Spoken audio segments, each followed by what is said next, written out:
make sure. Good morning, everybody. Thank you for joining us again today.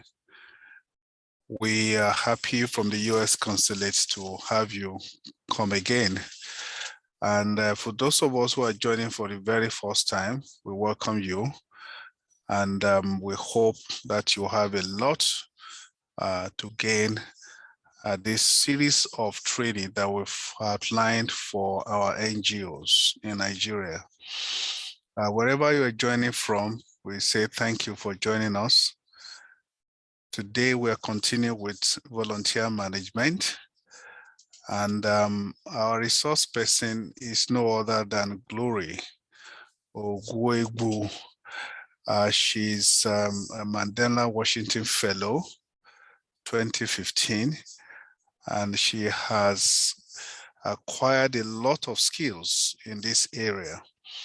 Without much ado, I would like to welcome Glory to please facilitate the second session. Thank you, Glory. Thank you so much, Mr. Samuel. I'd like to please remind you to play that video. Did you remember the Yali Network video that we started with on Tuesday? There are 2 more short courses that are remaining.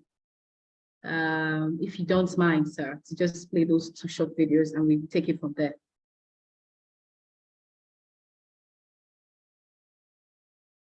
Yeah, you're mute, sir.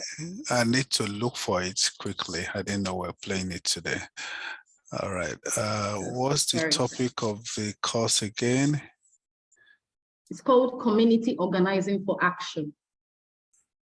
Okay, I'm searching. Yeah, there are 4 short videos. We will start with the 3rd and 4th one. Okay, I'm there right now. Right. Trying to play the video.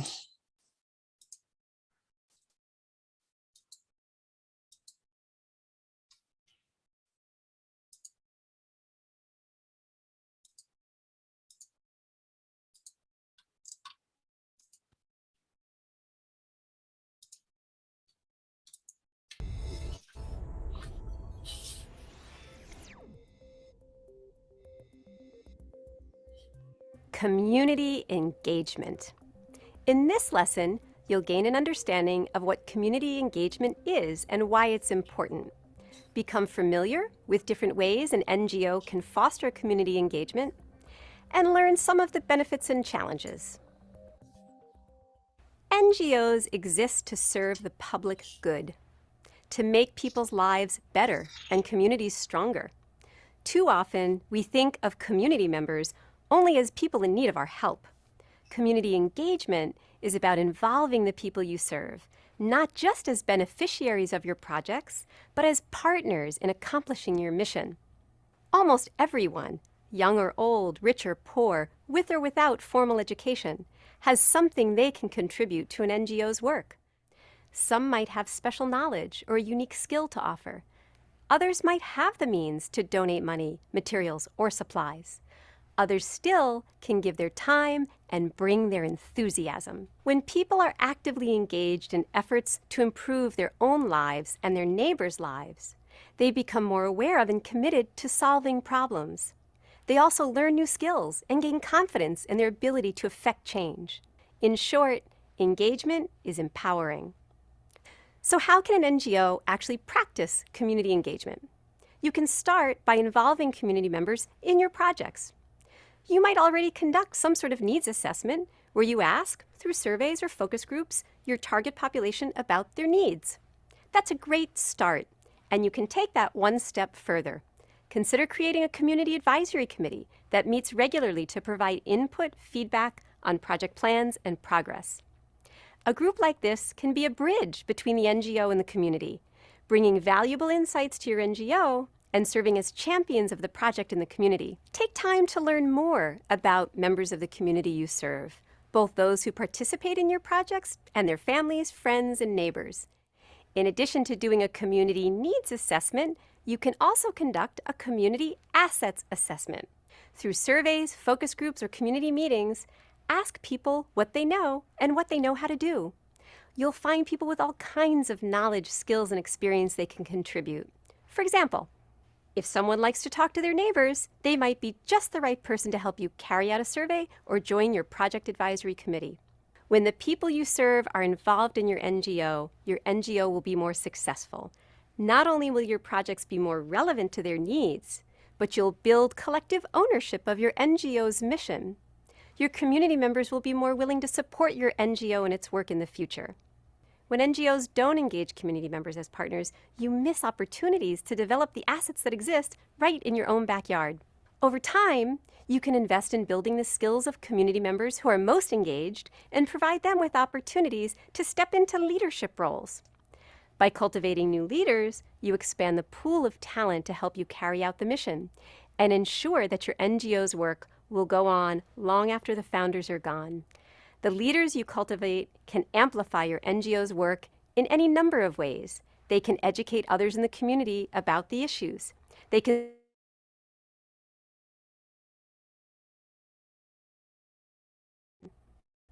think of community engagement as an investment in the NGO's future. By building the capacity of the people you serve to be more involved in efforts to improve the community, you might just find your next capable staff members, volunteers, board members, even donors to your organization.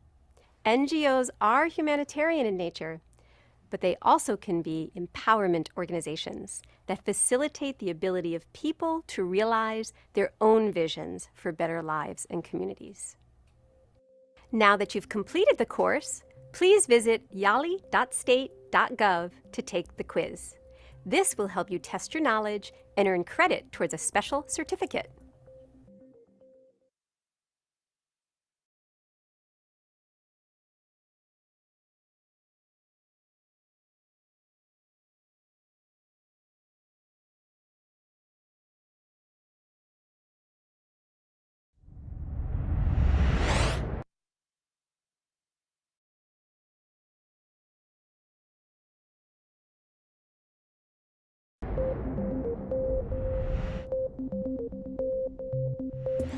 My name is Omekongo Dibinga, and this is Creating a Successful Grassroots Campaign.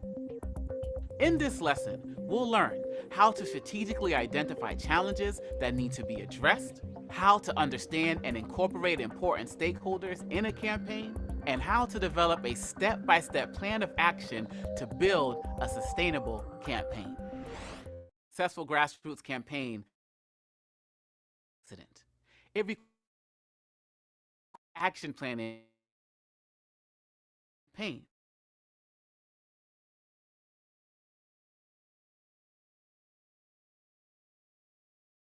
Not address every single challenge facing your community.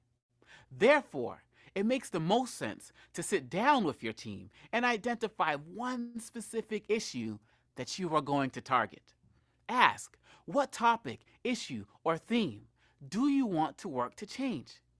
If you're wanting to address unemployment in your community, for example, 3 problems could be lack of available jobs in your community, lack of training for the available jobs, or lack of transportation to get potential workers to the jobs. While all 3 of these issues are worthy of your attention, you must pick one to channel your efforts towards. Step 2, brainstorming ideas for the project and incorporating important stakeholders into your campaign. Amongst your leadership team, you should now begin to come up with creative ideas to address your issue. Every idea at this point should be welcomed. Ideas can range from having training weekends where professionals come and volunteer their services or paid a stipend if you find the right funding partner, to partnering with the local university to provide language classes if language barriers are one of the obstacles for members of your community to gain employment. After this idea sharing session, choose by vote the topic you are going to focus on. Make sure that the goals and timeline of your program are SMART. SMART stands for strategic, measurable, attainable, realistic, and timely. Once you do this, you must identify stakeholders. Stakeholders are people or organizations that you believe will support your cause. If you recognize early on institutions or people who may be against you, the chances of you being able to figure out ways to work with them positively will increase. Also note that some stakeholders who may support you could also work against you if you do not approach them properly. For example, if you identify university professors as potential stakeholders, they may join your cause because they want to teach students. However, if you are asking them to volunteer and cover their own costs for the training, they may choose not to support your efforts. Try to think of as many scenarios as possible in your search for allies and create a strategic plan for engaging each one. Once you do this, you are able to move on to step 3. Developing a step-by-step plan of action to build a sustainable campaign. What you need to do in this step is solidify the date or dates that you plan to have your activities. Before you create the timeline of events, you absolutely must delegate responsibilities to your team. One of the biggest mistakes leaders make is trying to do everything on their own. Delegating responsibilities is a good way to hold everyone on your team accountable. Be as specific as possible in your delegation. Some examples of duties that may need to be filled include media relations, social media engagement, government or university liaison, advertising, etc. Every person must have a detailed summary of their roles that should be shared with everyone on the team. Once this is done, and everyone is working with their respective assignments, you can begin the process of launching your campaign. To build a sustainable grassroots campaign, everyone must know their roles and have clearly defined ways that they can contribute. Leaders who try to take on too many responsibilities will be building a campaign of one, not of many. To be successful, you must trust your team and have specific, smart goals that can be repeated for long-term success. After you've completed all the units in this course at yali.state.gov,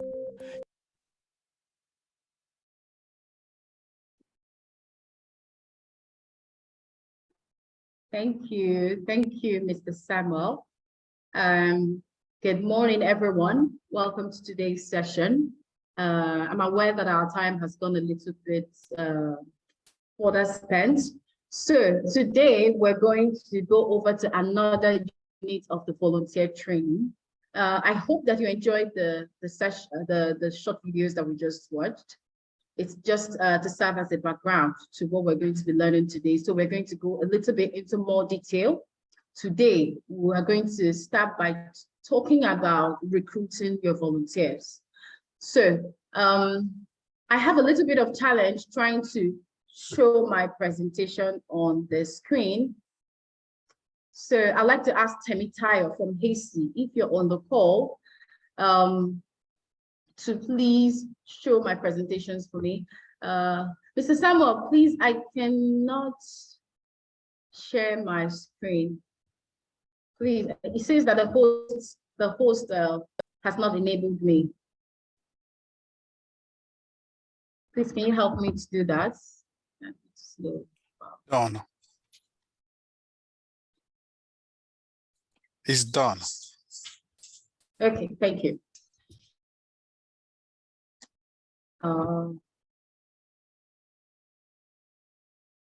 Okay, so unfortunately, I cannot share the presentation. It says something is wrong. So Temitayo, please, I'd like you to share the presentation with me, Volunteer Management Unit 2. It's just so strange. I don't know what's going on with the presentation. I think I needed to restart my laptop, but we can't do that because of time. So, but if you can show it for me, I'll be very grateful, Temitayo, or any of the Hasty admin on the call. Volunteer Management Unit 2.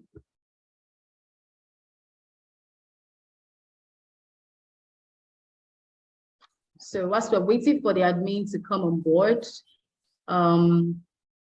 I just want to share a little bit of introduction and pick it up from where we stopped the last time. Things you need to do to get your company or your organization, excuse me, ready to receive volunteers. And I want to do a quick recap that many organizations think that what they need to do is to invite the volunteers. But most of the times you need to put your house in order first. Make sure that your goals and objectives are clear. Make sure that you have identified a specific problem you want to solve in that community, and that you have designed a specific solution to fit the problem.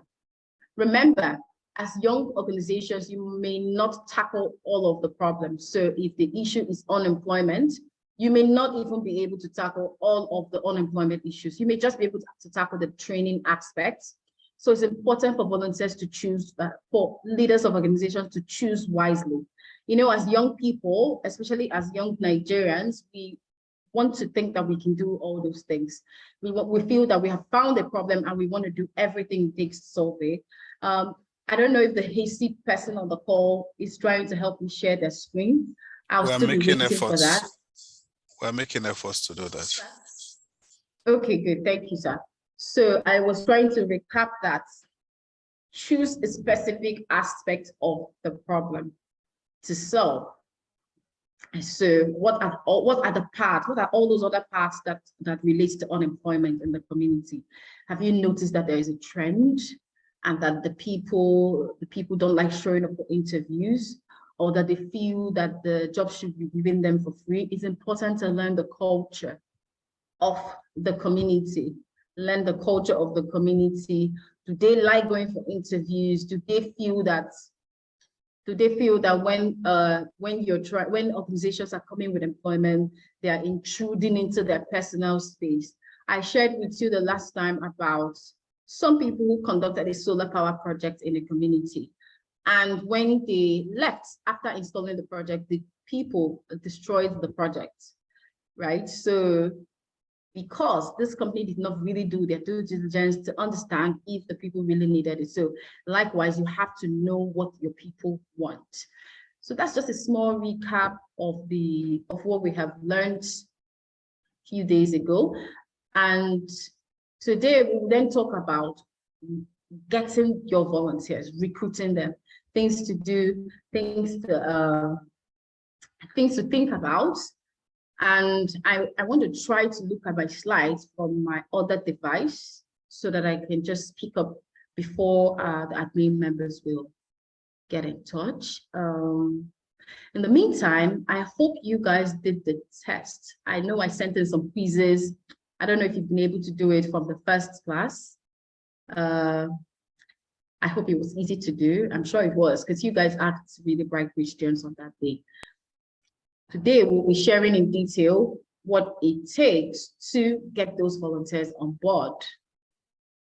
I'm trying to open it on my phone. Excuse me.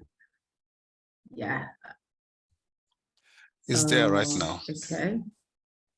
In the meantime, okay, sorry, sir? It's there right now. So whilst we're waiting, The slide is up already. I didn't hear that. The slide is up. It's shared already on the screen. Can you see it?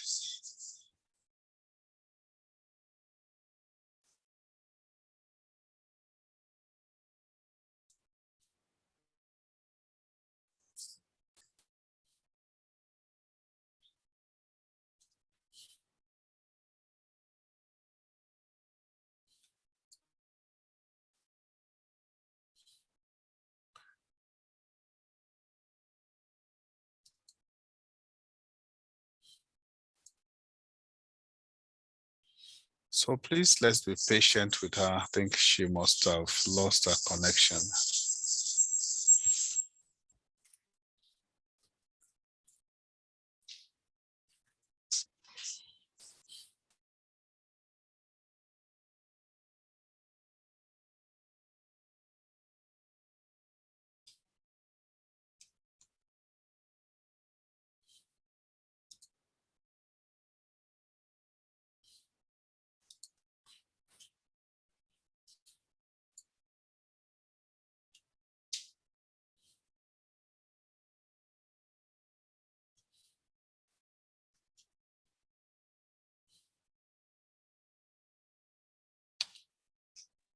My apologies, I got shut out a little bit. Sorry, I'm back now. All right. Please. No. Yes. I cannot see the slides on the screen. Let me share it again. Thank you, sir.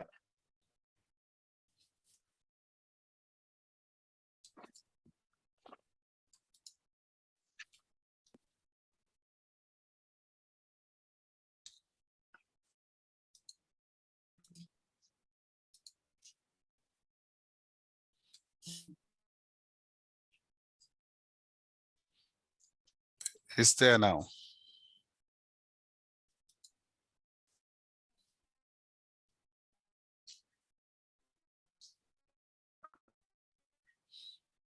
Can you see Yes, it I can now? see it. We need to go.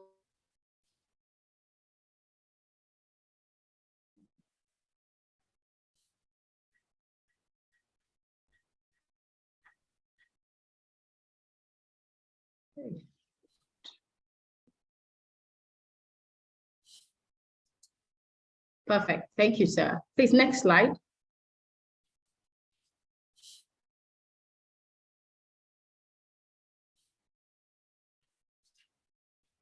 Okay. Hi, everyone. Let us start.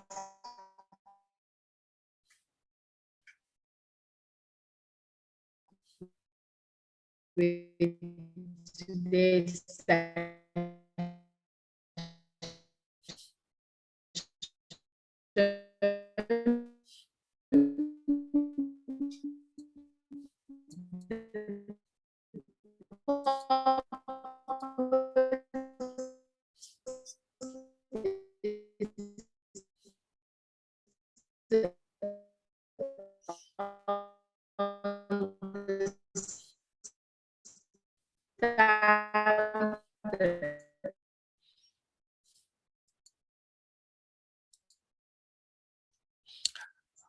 Hi, Glory. We can't hear you.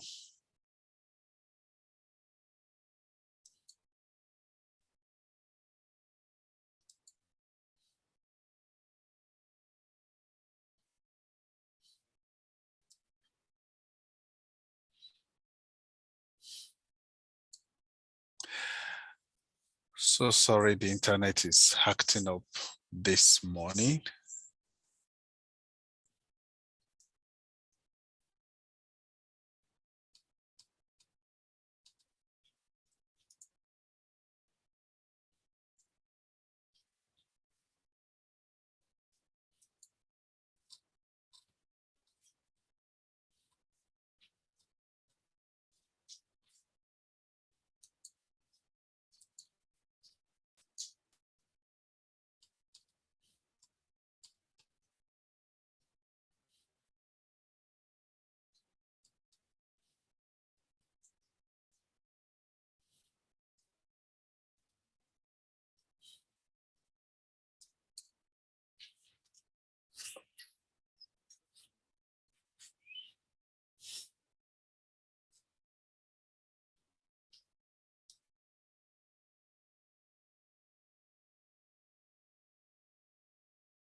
My apologies, everyone. I need to turn off my video. I think that because of the rain, it's been affected.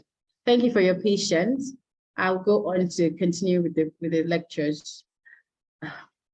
So the learning objectives, by the end of this unit, you'll be able to learn how to target your recruitment efforts, explain the three parts of a recruitment message, identify ways to recruit, retain, and recognize volunteers, explain the Volunteer Protection Act, describe the importance of risk management, learn how to motivate your volunteers, and explain the difference between managing conflicts and resolution. And you will be able to establish a volunteer record keeping scheme. Okay, thank you. Next slide, please.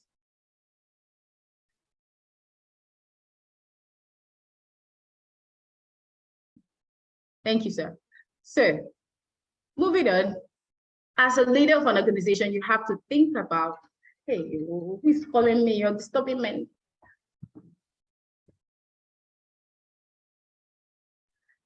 you have to figure out why you're trying to volunteer, why you're trying to recruit volunteers, right?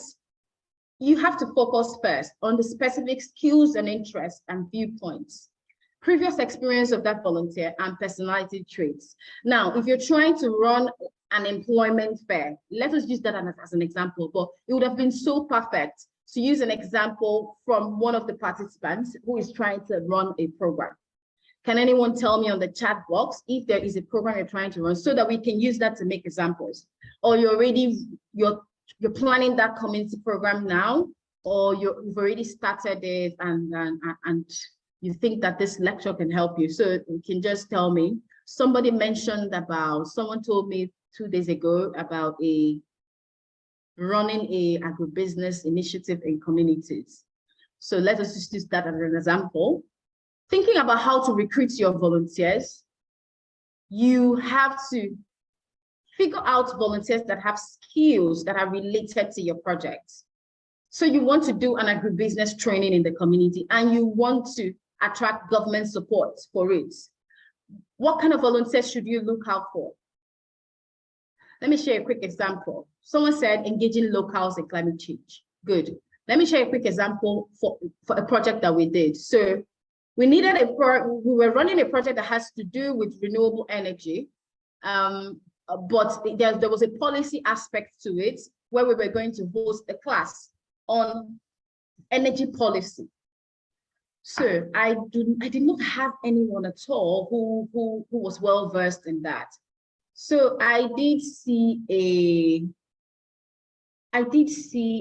find a lawyer who was interested in energy and was actually looking for a platform, right? This lawyer was already working in a law firm dealing with power contracts. And so it was really nice to have this lawyer on the team because she could join our team and recommend policy topics. She could even recommend, she was able to help us interpret mini-grid, what's that thing called? Regulation, so that we could use that for our training. That's an example of how to bring in a volunteer with a specific skill. Now, the project related to that area of expertise. So that's one way. Think about a person who is well versed on that type of opportunity. So you can think about the interest of that volunteer. You can think about their viewpoints, but I don't really know how you can know their viewpoints. I think a way to know that is really to say, to look at what they've been involved in, interview them, look at the social media. So I always look at the social media of volunteers, right? To see what they always talk about. So that way I can really get to know their interests. I know that I've picked up a volunteer for a small paid engagement. She was always writing about climate change or about economic empowerment. She was writing about how climate change affected the economy, which are two things our programs are focused on. GLOW Initiative for Economic Empowerment. We're looking at how some of our programs look at how climate change affected communities. So this person was always talking about that. So I knew that he was a perfect person. So that's an example for how to find your right volunteers. If you do not do this, if you just bring in anybody to your team, they may bring in a different kind of energy, to your team. And they might try to, that energy they bring will just lead your efforts into another type of area altogether. You do have people in that community that are looking at your volunteers. They represent you and your organization. Your volunteers represent you and your organization. So you have to choose people whose values you trust, and you can actually trust them to stand out there on your behalf. The next thing, someone said on the chat, engaging locals in climate change. That's a little bit vague. It depends on what you want to engage them on. Maybe you want to train them about climate change, right? So you have to figure out different strengths of your volunteers. Do you want to lecture them about how to install solar panels for cleaner energy? So you have to find somebody whose strength is on that. And I'm sure that point is already clear, so I don't overflog it a lot, right? The next thing, How should you communicate? Oh, unfortunately, something is blocking my view, sir. Mr. Samuel. Thank you. How should you communicate that message? So now that you have identified the people that you're looking for based on their interests, right? So whilst we're talking about, whilst we're all on this slide, I want some of the people, the participants, to think about specific things that are in that project. Somebody said climate change, but that's a bit vague. What are the things you want to do? Remember, you have to identify specific things you would do in the program so that you can bring in volunteers that can tackle them, yeah? If you have not identified specific things, you will not be able to bring in the volunteers. So instead of saying climate change activity in the community, what specific things will you be doing? That way we can use it to make examples as we're on the program, right? So think of another idea, you can write on the tab for me what you are trying to organize, and we can define how to recruit volunteers. It will be a perfect example. I think it would be a good example to use a real project, isn't it? Instead of using the ones that I made up in my mind. So how should you communicate for your, how should you communicate with the people that you have identified? Yes. So the first thing you would do is that you have to define a statement of need. And we've already talked about this the other day. I think that if you really paid attention, what we're talking about now will make a lot more sense. What is the need that you're trying to meet in the community? In the previous example, we talked about unemployment. Your organization wants to try to find, your organization have just found out what the problem is, but your organization even did more work to figure out why there is that unemployment situation. You see, you have to unlayer each type of problem, unlayer it and review it so that you can expose what the root is. So why is there no unemployment? In our previous example, we said that the people did not like going for interviews. That's one. Two, they feel that the foreign organizations coming to bring the jobs to them should just give it to them. They feel entitled. Thank you. That's the word. They feel entitled. So you also identify that.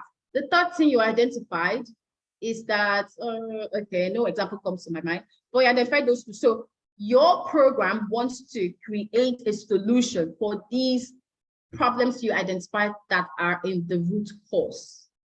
This is how you should unlayer the problem you've identified. I wish someone can tell me an actual problem. It would be very cool so that you understand what we're talking about, right? So when you unlayer the problems like this, you just draft your project statement. It's like statements of need.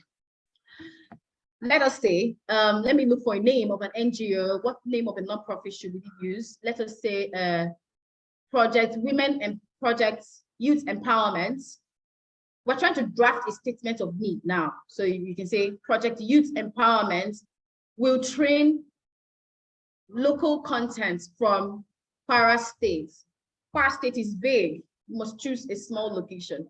From Shawo Village in Kwara State on employability strategies, if that makes sense. Right. To tackle the problem of unemployment and increase chances for employment, statements of need. So that in this one statement you have made, a person who reads it will see what the problem is, will see your solution, and can think about the impact it will have. Always include these three things in your statements: the problem identified, the solution you have designed, and the impact it's going to have. Right, so you can say that after your training, you conjecture that up to 50% or 55% who go through your program will then be able to receive employment within the next 6 months. Make sure that whatever you're saying is backed up by facts. Remember that you have done your research about that community beforehand. Now, when you intentionally prepare your organization like this for volunteer management, when you intentionally do these things we're talking about, you stand better chances of growing and even getting access to funding, because funders will quickly see how to fund you, what you stand for, and that you are organized. That's the usefulness, because I know that some people might think, why do we need to do all this? It's not just to do the work. Let's just do the training now and that's it. No, if you do it this way, you're able to track your progress. You're able to create a template which you can use to replicate other programs, right? So when you force yourself to go through this, setting up your organization like this, you have a template that you can use forever. And any new volunteer or any new staff that comes into the organization will be able to follow that process that you've created, right? The next thing you need to do, job description. So last time we talked, we called it volunteer expectations, because that way is really simple to think about like that, because some people are saying, is it a job? Oh, is it a job? So since it's not a job, you have to create what you expect from the volunteers, write it down. It's always important to bring things out of your head and write it down. What do you expect the volunteers to do? Now, like I said, you have already identified the volunteers from the first point. You have identified that they have a specific skill that you need. They have lectured before on entrepreneurship. They are lecturers in a university or they are teachers, so they can teach. They have a skill called teaching. You have identified that. If you were running the energy policy project, you've identified that you need a lawyer.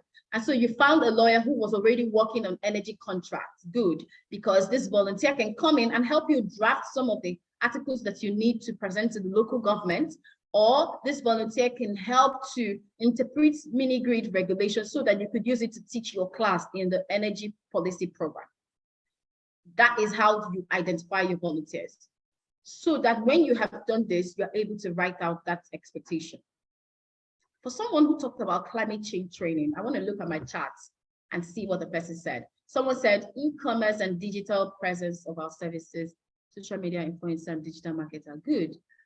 That's good. I like that you have identified that. Very important. In fact, when you are feeling, we're going to get there, how to get volunteers, one way quickly is survey. You would even include the skills that you need in your survey so that the volunteers that feel it will tick what they can do. I'm sure some of you have tried this thing before.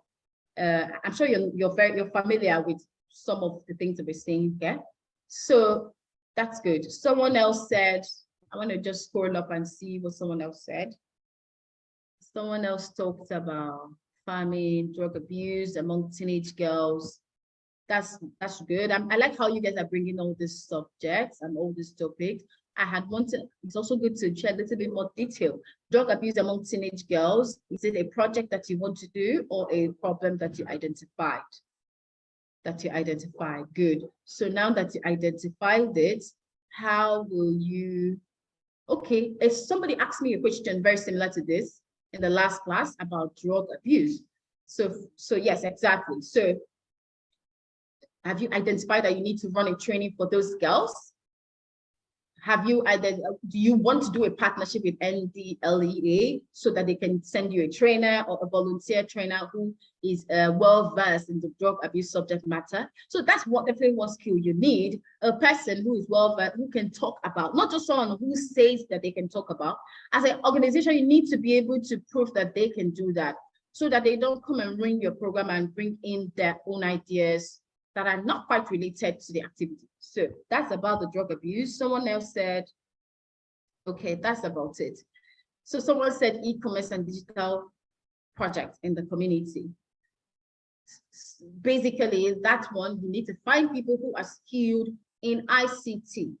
I'll tell you my story as well. At a point, we wanted to host our programs online. The time we decided to start our virtual university, I could not afford to pay the ICT guy. So I kind of brought him in as a volunteer. Now, what I looked out for was that I looked for somebody who have skills with internet, e-commerce marketing. Do you know why? Because he can use those skills to actually create that program. And then immediately we started getting funds, I was able to pay him, right? So that's the thing. And I will just move forward since there are no more examples on the chat box. Let me see. Someone said, train 1 to 50 vulnerable schoolgirls from 5 Gulf secondary schools. North Central by 2030. Interesting.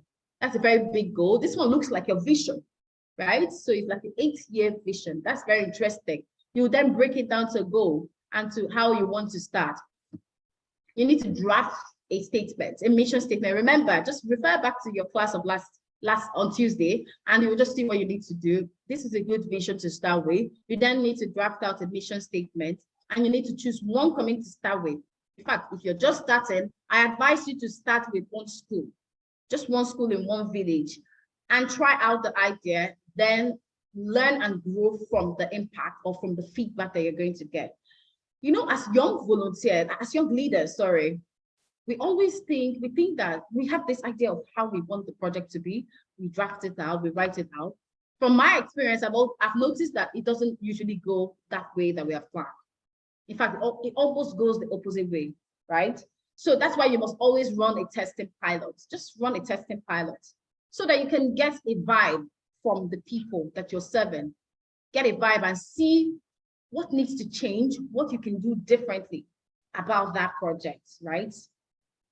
So I just quickly thought about an example of where this thing worked out. I think somebody was trying to do a cocoa training for some women, how to make chocolate out of cocoa. In that place, I think cocoa was growing there well.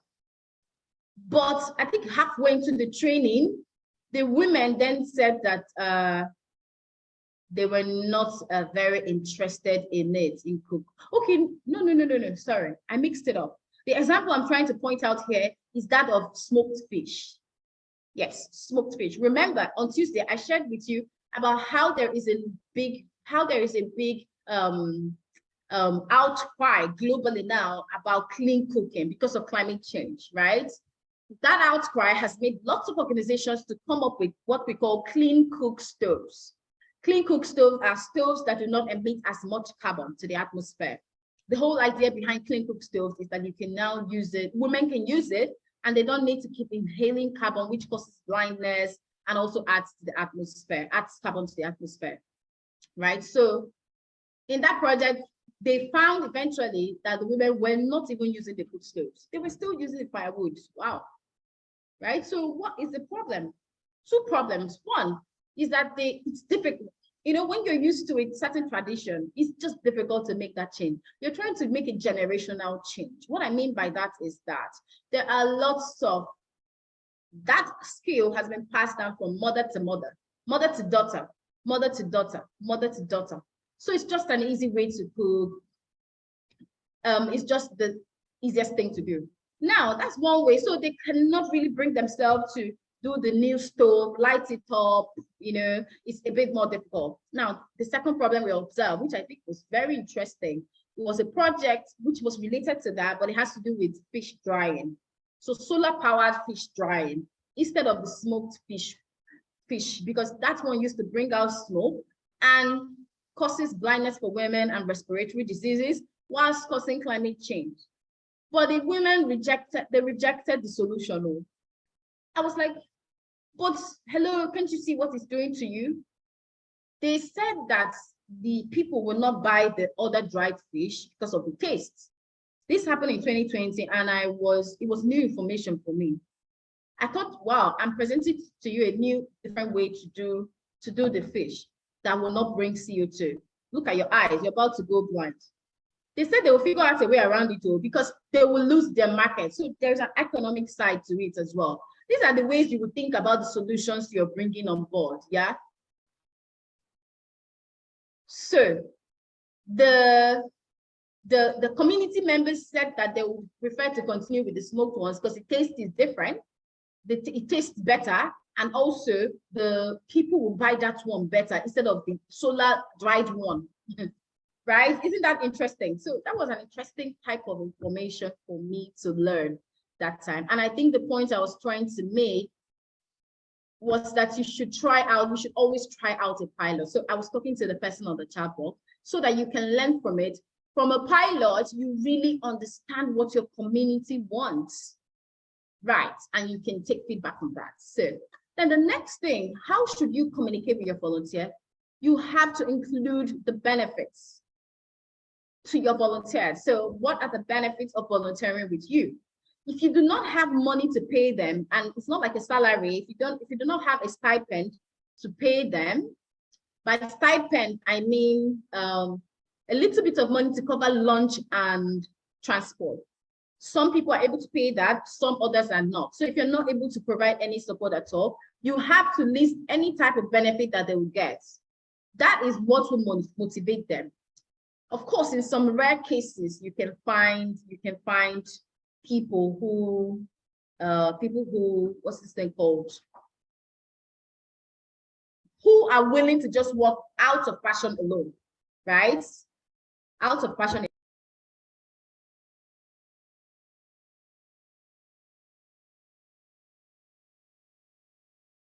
Right? So you need to figure out if it is, if those people are the ones who are just so passionate, they don't care about if they get money or not.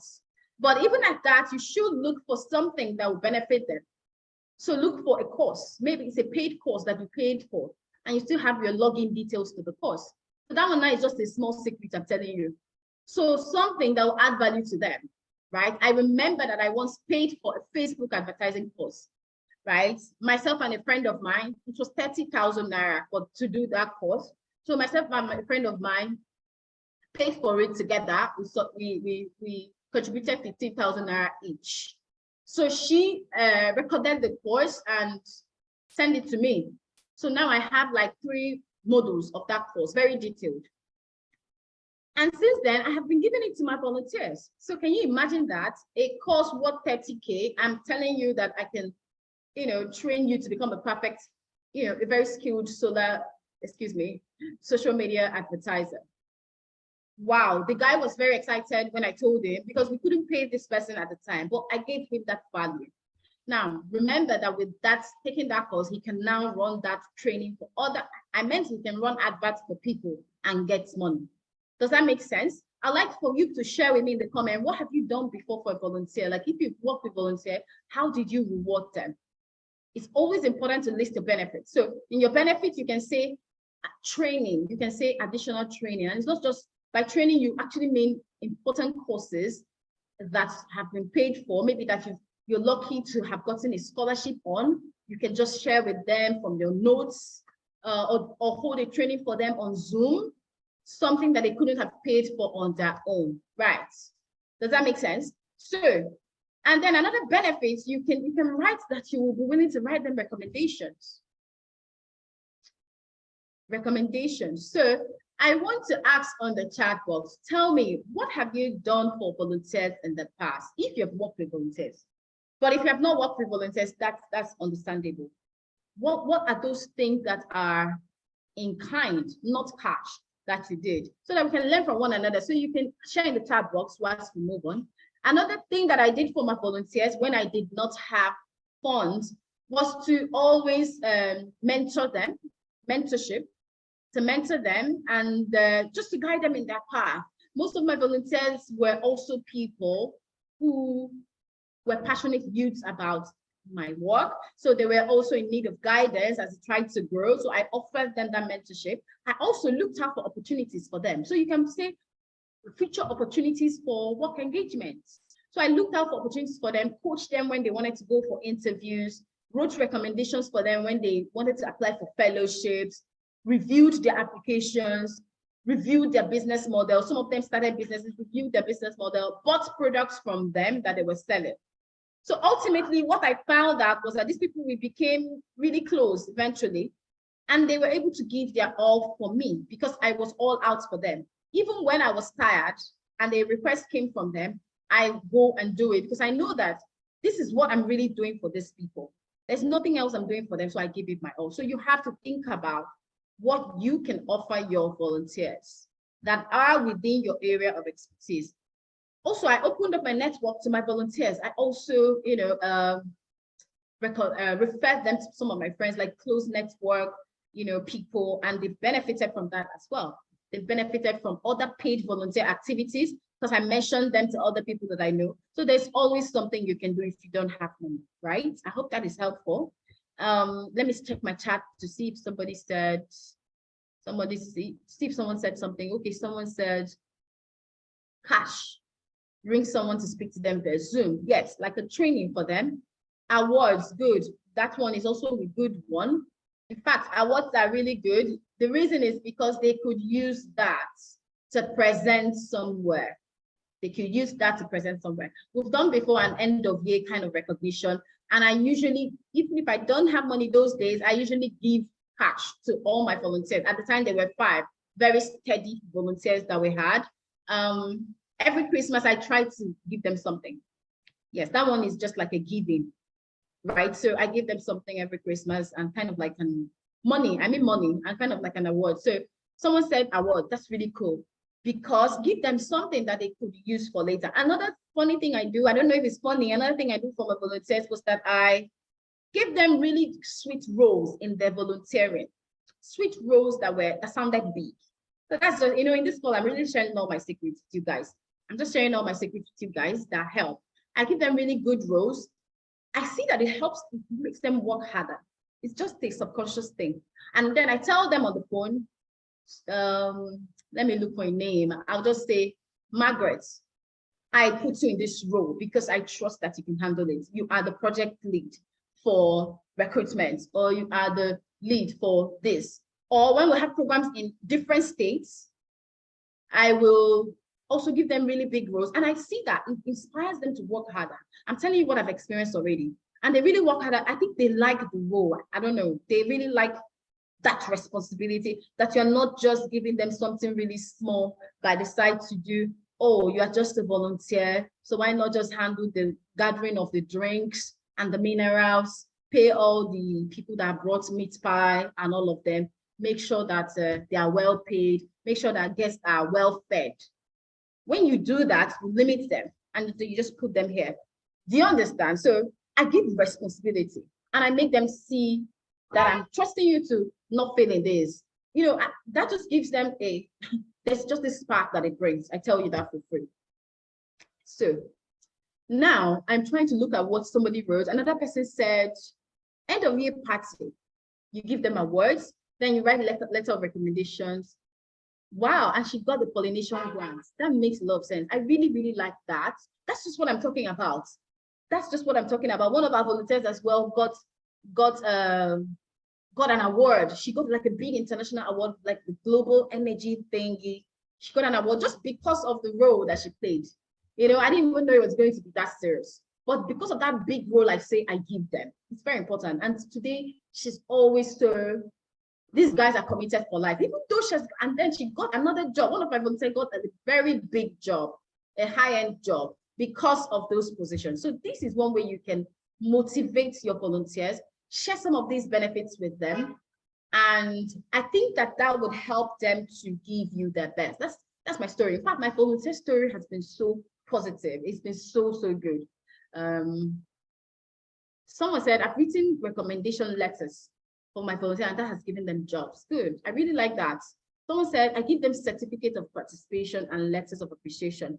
That's good too. Then someone said, platform to unleash their potential, transport fare, life snacks, certificate. Good too. Good too. Whilst you're trying to work with volunteers, make sure you try to offer them a benefit that would speak to their future. That is more sustainable. Yeah, of course, do all these things you just said, but also try to connect to what their goal really is. That's what I try to do. And that is just magical. It's magical. They feel like you care for them. They feel like it's more than volunteering now. That's what has gotten me my top 5 people who are now working with us full time, by the way. All of them are now with us, and it's like I can't do without them. So they are the ones that will recruit other people in our programs. So they are the ones that now recommend, because I've really worked hard to train these 5 people. So they lead different initiatives, and now it's no longer free volunteering. Do you get? So I try to identify what the problem is. One of them was looking for a PhD admission, right? I kept on sending to him fully funded PhD. Another was looking for master's degree. Some of them were doing something that had to do with education. Some of them were doing something that has to do with the business model, getting more jobs. The ICT guy wanted to get more jobs. Even though he works with me, I always give him jobs from other people, right? See, try to see how to invest into their future.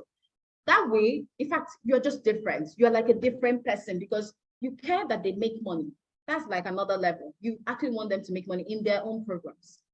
So that's what I do. So that's really cool, guys. So when you try to think about what can work for your volunteer in the future, you say, oh, Emmanuel, why not try and apply for this UK? You're a tech guy, you're into tech. Why not try and apply for this UK talent thing, visa or something like that? Do you understand? You're bringing to them, so you're not even, you demonstrate to them, you're not even afraid of them leaving. See, guys, that can be game changing. Let me tell you, they know that you actually care for their growth. You're not saying, oh, you have to stay. And now, so if you now leave, what should I do when you do that? So even though I'm worried about their leaving, but I can see growth must happen in life. And the earlier you're prepared for it, the better for you. The earlier you're not surprised by those, because meanwhile, those people are also trying to do those things at the back. They're also trying to look for opportunities for themselves. So most times I help them so that at least they know I help them, so that they will think about it when they leave. Maybe they'll look for another person for me. I'm just trying to give it to you real, guys, how this thing is on the outside, So when I do that, one of them was actually applying for that talent visa and everything. I gave support like no other. I always give my all anyway. So I always give everything to them. I always give time. We talk for hours on the phone. I looked for people to write me recommendations because I provided one recommendation as the boss, and the guy did a lot of tech things for us. So I was able to provide those recommendations. Someone wants to say something? Uh-oh, okay. Someone's mic is on mute. Let me turn that off. Yes. So, excuse me. Okay. Benjamin Olorunfemi. Your video is turned on. I hope you know. Benjamin Olorunfemi. Okay. Yes. So, guys, I was saying that I do all this for my volunteers. So we get we bond a lot. And because, see, guys, it works like in reverse. It works like in reverse. Me trying to show them the way in life, trying to look for opportunity without doing as if I don't want, like without holding them back. A lot of employers hold people back. So a lot of people try to hold you back because they won't give you opportunity. They feel that if they do that, you will leave. Actually, I found that working in reverse works better for me because then the people give me their all. It's as if the reverse, it works in reverse and it's better. Like they just give me they feel that I want the best for them. So they don't hold back. They just do things for me. I had a volunteer who was doing ICT tech work, Python design, coding, and he was not charging us any money. He built LMSs for us for our trainings, platforms. Guys, I mean, I don't mean the free types. On my side, I was actively trying to bring opportunities. So that's just what I mean. I don't want to beat up the matter too much, but I hope that you get this concept I'm trying to talk about. And then the next point, do we have any questions? Let me check the chat. Questions at all on this? Someone say give them support for transport and light snacks. That's good. Any questions at all? Are you wondering what if you don't have those things to give? What should you do? I want to hear from you. Any questions? If there aren't any questions now, I'm sure that you will ask it later. So thank you, Lucy. So the next one is, where will we find these volunteers? Good question, good one. Now, once you're trying to look for the people that work with you, you have to identify circles of people you want to reach to present your message. Now, what that means is that there are WhatsApp groups where people usually are. In these days, there are lots and lots of WhatsApp groups. There are secondary school groups. You have your secondary school groups. You have church groups, Muslim groups, women association groups, women in energy groups, women in entrepreneurship groups. You don't just have those groups on WhatsApp. You also have those groups on Facebook. You have those groups on LinkedIn and all of that. So those are the places, right? So share your survey. Please write not a survey, create a form that will explain what you're trying to do, the project, the goals.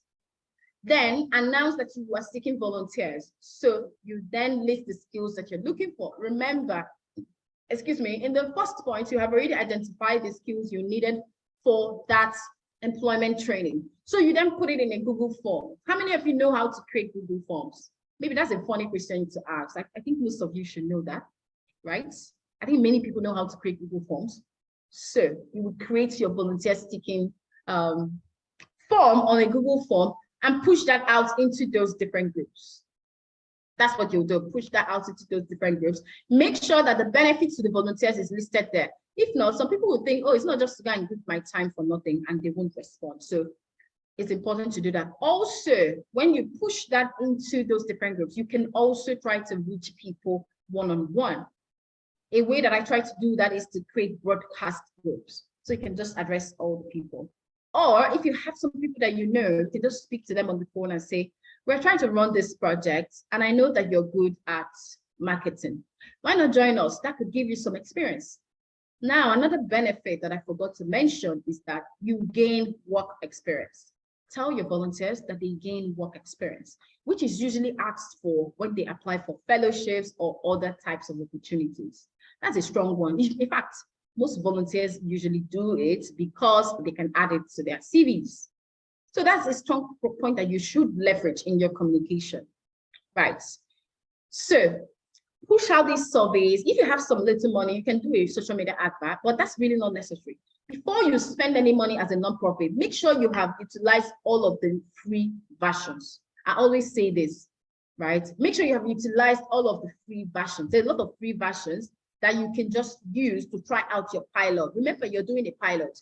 And so at the end of your pilot, you can then take inventory and see what worked and what didn't work. So first push out those surveys in groups and tell your friends to push it in groups.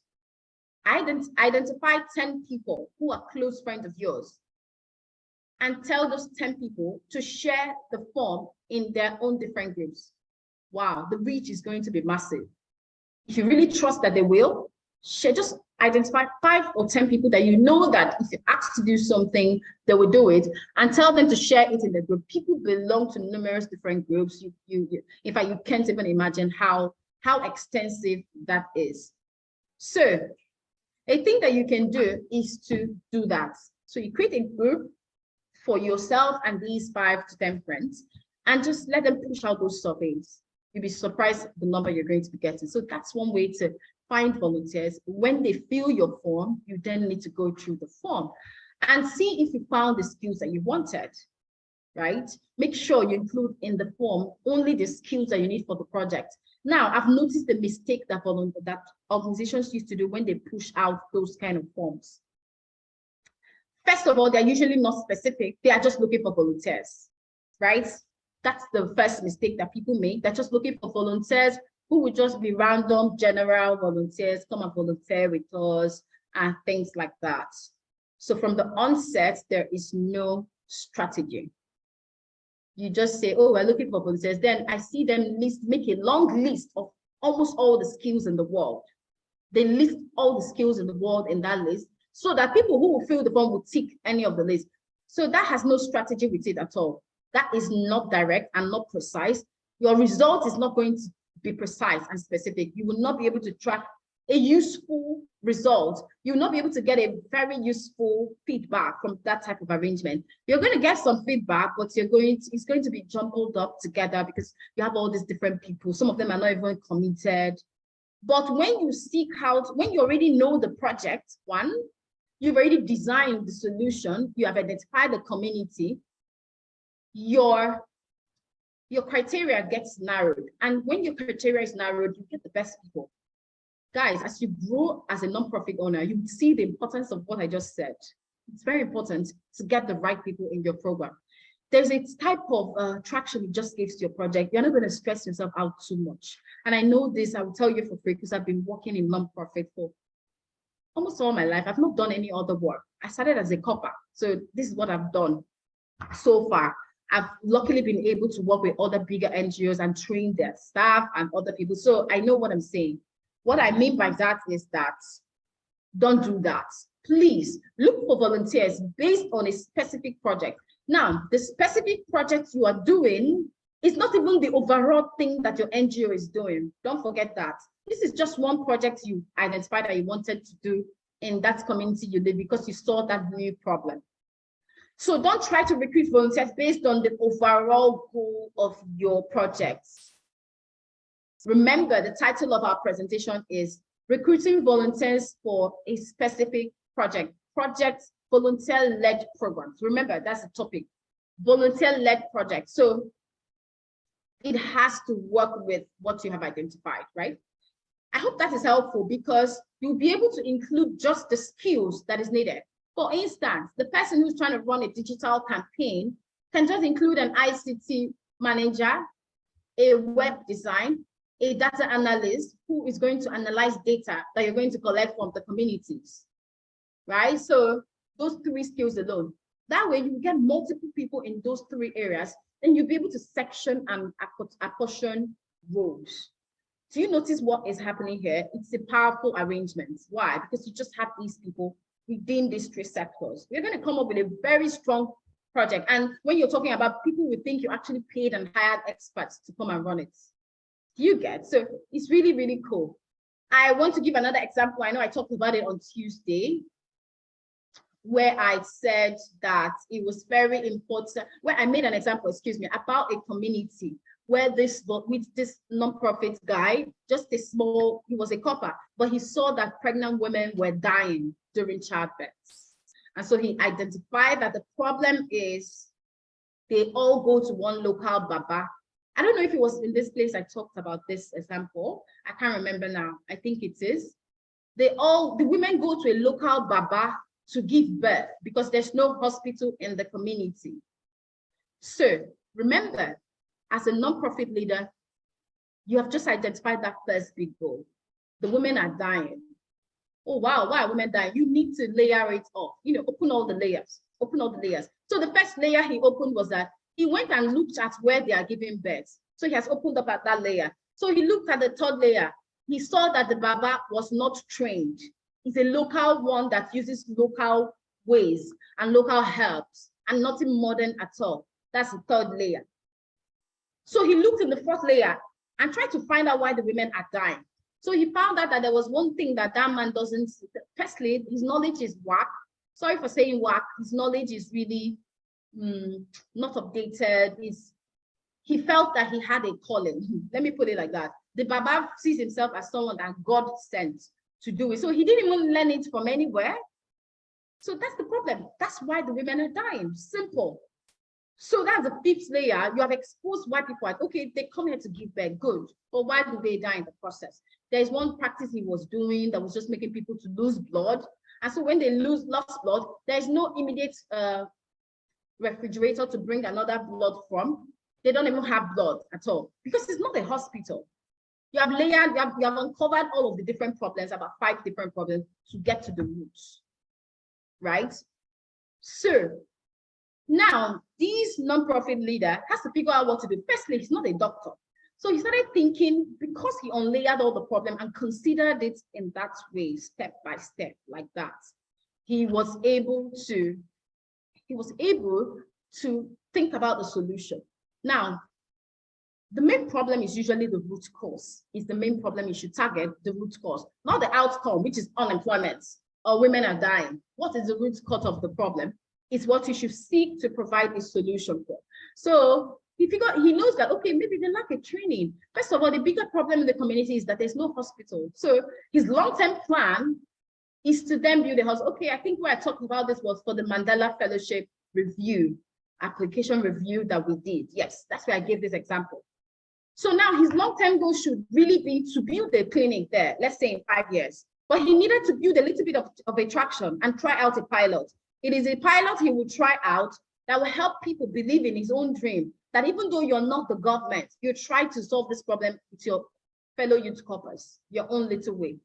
So that's apart from what we're talking about. We're talking about identifying the right people to be on the team. Our young man determined that what he needs to do is really to kind of change the mindset of the community members, starting from the Baba. He himself and his midwives need training. So he had 5 midwives, right? So, but what will our young man do? He's just a copper, right? What should he do? He looked around and saw what he had, which is what I advised you to do. That's what I did during my time as a copper, because I didn't have money. Coppers don't usually have money, right? So what he did is that he knows that there are doctors who are also coppers. Wow, what better way to partner, right? Don't you think? There are doctors who are also coppers, and there are nurses who are also coppers. So he put a team of 5 together. First of all, he figured out that what needs to happen has to be some kind of mind shift training. So who needs to do the training? So now he identified that it needs to be people in the health sector. Do you see the example we're trying to get to now?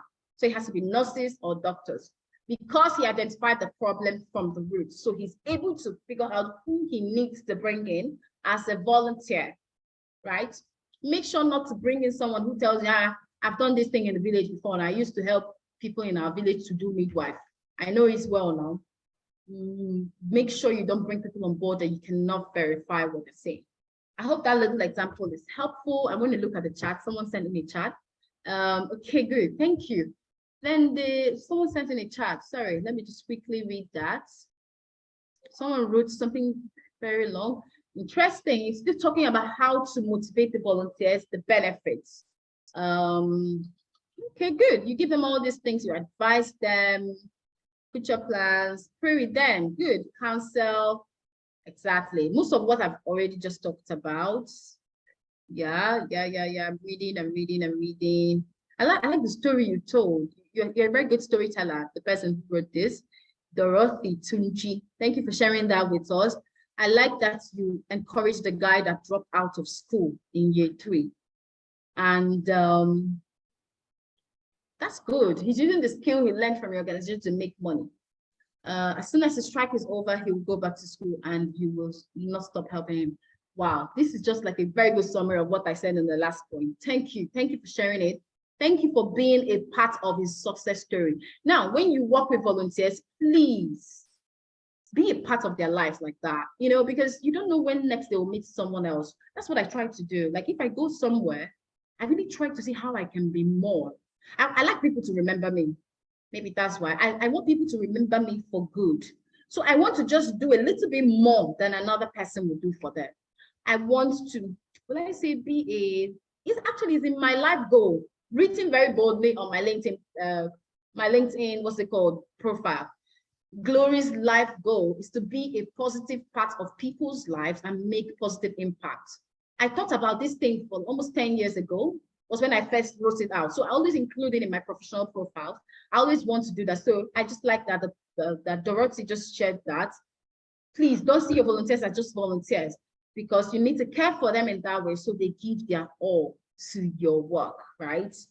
Thank you for sharing that. So but what she just said reminded me about one of our volunteers as well. We are into solar power design and installation. That's why I taught him the whole project. There's an electricity problem in our country. He's making money now with that skill.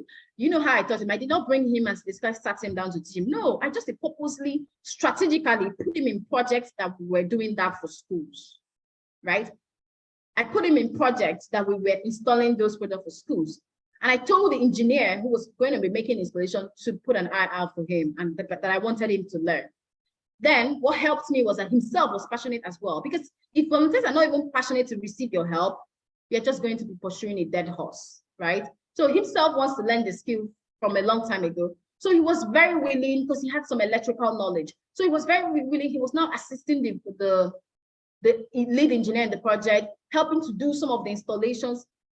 See, there is no other way to learn. And so he has learned the skill. So Dorothy, thank you for sharing that. And I will go to our last point, risk management. You have to figure out how to deal with the possibility that some future events will cause harm. Okay, I think what that means is this. You have to think about what kinds of projects you're bringing your volunteers into, yeah?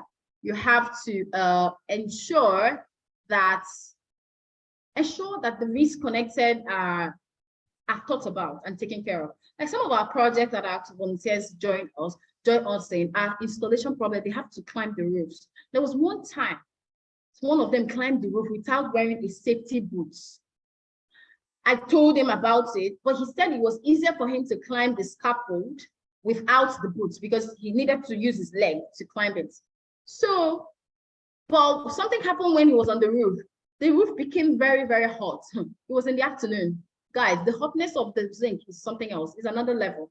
it's very, very uncomfortable and painful, you know. And so the mistake that even happened is that he then posted the picture somewhere and we came under fire for letting an engineer go up the roof without their safety boots.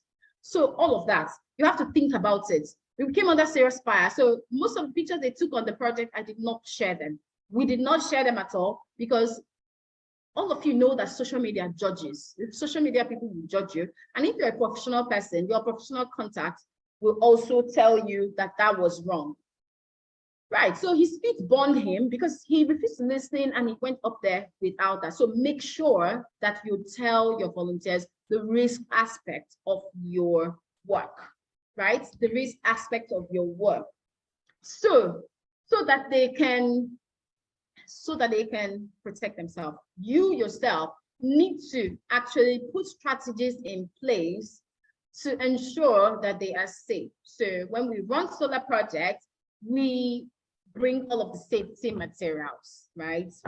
We give all of the safety materials so that we ensure that if there is a fall, the person will be safe, fall protection. So if you're having physical activities, think about the safety aspect. Now, another example I'll share with you is that the security of the community where you go to work. Extremely important. We almost had an incident in one of our projects last year, 2021. It was at a village in the eastern part of Nigeria, a school solar project. Now, the reason that that project was important is because there were security challenges in the country at that time. I don't know if some of you knew, there was just something that happened in Nigeria early last year. So much insecurity in the eastern part of Nigeria. It was that period. And there were all these killings. I'm not sure what was going on, but you have to think about the locations you go to do your programs. Remember, we're talking about risk management aspects. Think about the location. See, it's important to do good work, but it's more important to think about your safety first. So no matter the problem in the community, if it's not safe, don't go. Right? We've had to postpone project like 2 times with Access Bank because of insecurity issues in the community. One time we had to work with one of our partners and from Israel, and we had to go with him there to one of the communities. I don't know how, but his Israeli community in Lagos were all over the place. They did not want him to go. They said he shouldn't go. We don't know if they got an intel, or I can't remember what it's called. Yes, but I'm just saying, do that check prior before you go. It's very important because you can say, oh, but these are our community now. We live here. We've always been working here. So what exactly are you saying? You must find an outside, an external party to do a security check for you. There are some things that are going on that you don't know. Do that security check and see if the community members usually destroy projects that has been done by the government. Let me tell you, they do that too. So when you do your research for security, you will find out. And this topic interests me a lot, the risk management part, because I had a conversation yesterday. We're working on a project for Port Harcourt. It's also a solar power for schools. We're doing a lot of solar power for schools project with our sponsor. Do you know that the contact that we had in Port Harcourt told me something interesting? And what she told me, I realized I've heard it before in Anambra State. He said that if we install the solar panels, the community members will steal it. I was like, how?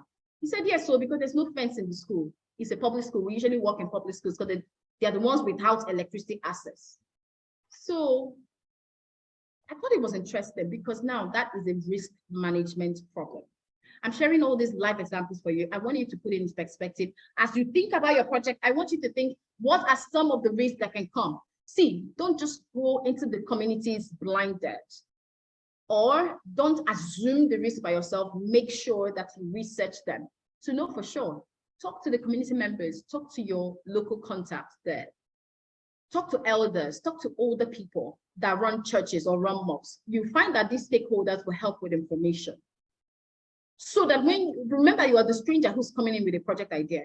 Before you came in, there is a certain atmosphere before in that community. There is a culture, there is a type of tradition. So you have to ask these questions to be sure, right? So she told me that, and I thought it was interesting because we've heard it before. When we heard it before in Anambra State, the community leaders did something really good. they wanted the project so bad. So the community leaders who are in charge of the school, community school, actually built a type of a protective thing around the batteries we installed.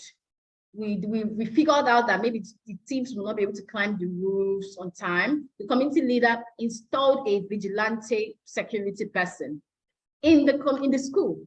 That was so cool. Like, that was one of the happiest school projects we've done because of how much that community was invested in the school. We visited a philanthropist who was a very prominent person that was from the state. He has single-handedly funding students to go to school. I'm telling you to find communities where the community leaders are also interested in your project. Now, because there was vested interest from the community, our project was really cool. In fact, at the end, the leader invited us to his home, the king of the community, and really hosted us, even wanted to do the solar power in his own home. Do you get? They built a security thing to protect our projects. Think about that as a risk management factor, right? So now that I had the call yesterday where somebody else said that, oh, they will still, in fact, what makes it interesting from the call I had yesterday is that the school that we are looking at, thieves came and stole electricity poles. I don't know how that is possible. Please help me to think about it. Thieves, I was told that thieves stole the electricity pole, or they cut off the wires and stole the wire. It's crazy, but see, you need to think about that. Think about things that are security factors. It means there was actually electricity in the school before, but armed robbers stole the cable. And so they disconnected electricity from there. So now it's just them waiting for who can help. Even the electricity they disconnected, there was no light normally.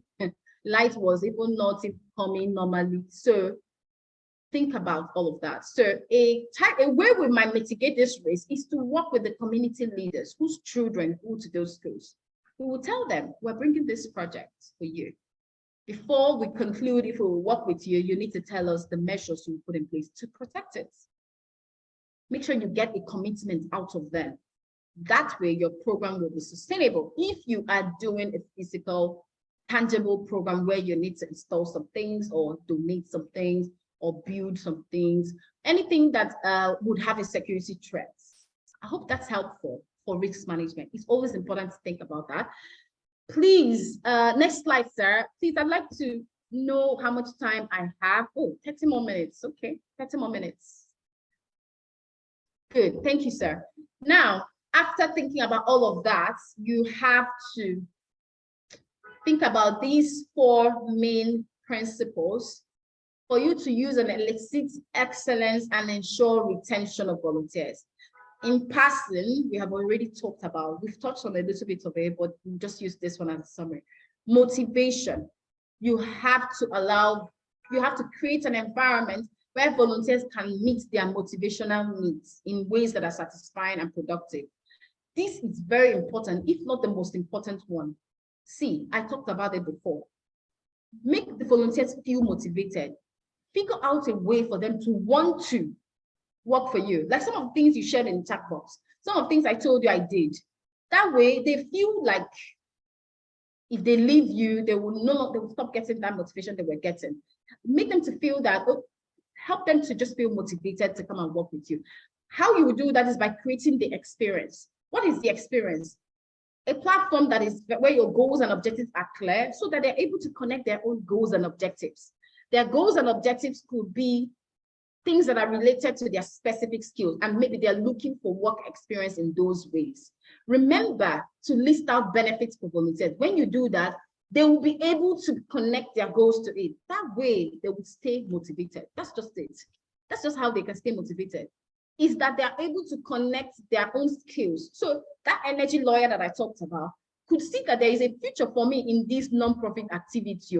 If I join this nonprofit activity, I can write in my CV that I supported some people to come up with a policy for energy in a community.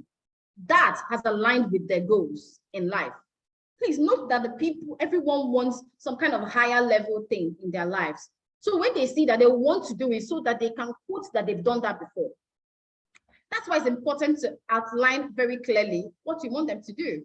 That's why it's very important to outline very clearly the skills that you need so that the people that have those skills are the ones that answer to you, and not just general, random, plenty skills. That's the only way they will stay motivated. if they see that they're able to connect to their future aspiration and they can gain work experience, and you even said you will write them recommendations, I believe, I don't know, but I believe that these are more important than the money they will pay. Money is just money. Money is good because it will just help to cover your job. I think these ones are more important because it will help them to get something really big in the future. Again, I said one of my volunteers, just that one, she got a very big award in the energy sector. Not just that, then she got a very interesting employment from the US. It's a US government program that she's working on, right? She's working on, and she's in Nigeria. She's part of the Nigerian team. It's a big deal, right? It's a big deal. I was so happy for her. Why? Because of the things she did in my program. And I'm like, wow, seriously, this is really cool. So people can actually get this kind of thing from our program. You see, so when you're doing your small volunteer, small NGO programs, you think it's small. It's not really small. You're making a difference in the lives of community members, and your volunteers help you power the project. By that, they really help to promote your program globally. And just by applying with that, they're getting opportunities. Another of my volunteers is applying for his PhD. What he's talking about in the PhD is just what he has been doing in our programs. So because these my volunteers have been able to align their future aspirations to our programs. If I wasn't careful about making that very clear, I would just get people who are looking for ways to just make small money. Let me just be eating small money anyhow at all. They won't give you their best, and you just waste your time, and it's also very frustrating. The next thing is retention. You have to think about how to retain the volunteers. But naturally, once you do this motivation one, it's easy to retain the volunteers, because even though they're doing their other work, they're still working with you. Like this other lady I talked about. I found that she doesn't want to, because I've already brought someone else, and I've said, I understand you'll be busy now, so it's okay. But I noticed that she didn't want to. I don't know why. I don't know why. I think we've been able to provide that environment. She still wants to be, in aspects, she's still trying to help. We run a fellowship program. She's still putting mouths and everything. That's really cool, right? Even though we pay a little stipend now. But I found it really impressive because she's now earning big money now in the American organization. So when you do your organization well, you'll be able to retain volunteers. You won't have to ask them to stay. You won't have to ask them to stay. They would want to stay. And moving on, as we round up, managing conflicts. You need to be able to resolve conflicts that will come up when you bring too many people together. So you have to understand that there is always hierarchy and there are always clashes, because the volunteers might think that, okay, I'm the one who's best suited for this. I'm the one who's best suited for this. Please figure out a strategy to manage that. Most of these conflicts are usually resolved with what I call respectful dialogue. A respectful dialogue, a kind of a meeting with the two people where you just talk properly about expectations, so that the people who are in conflict can just see where they have fallen and just talk about it without raising voice or without making any threats. Just talk about it. I shared with you guys, I don't know if it's here, how there was a conflict and the people will, okay, yeah, I shared it. I said it was a borehole project, and I talked about the respectful dialogue, and I just told them a story. Just tell them their story in their face. It makes them see it in a perspective. Wow, so this is what we did. So that way you can manage the conflict. The next is recognition. I'm happy that some of you already talked about recognition. Very important. So even when I wasn't giving awards to my volunteers, I was always praising. Please remember, don't praise too much, but praise when someone has met an expectation and even delivered before the deadline. You see, most of my volunteers are so results-oriented. They're even able to do that one before the deadline. So when they do it before the deadline, I commend that. I usually commend that by just writing really nice things on our WhatsApp group. And they feel happy, right? I always do that regularly because human beings like to be appreciated. I've seen it work, guys. Human beings like to be told good things. Some people don't like telling good things because it's an egoistical, if I tell him he's doing well now, he will now start being proud about it. He will now start being proud. Let me not tell him. Please tell. The more you tell, the more you can get from the person. They will feel that their work is being seen and that you appreciate their time. Even though you're giving them a little stipend, people always want to know that they're appreciated. So that's it. Next slide. I think that this one is the last slide. I'm not sure.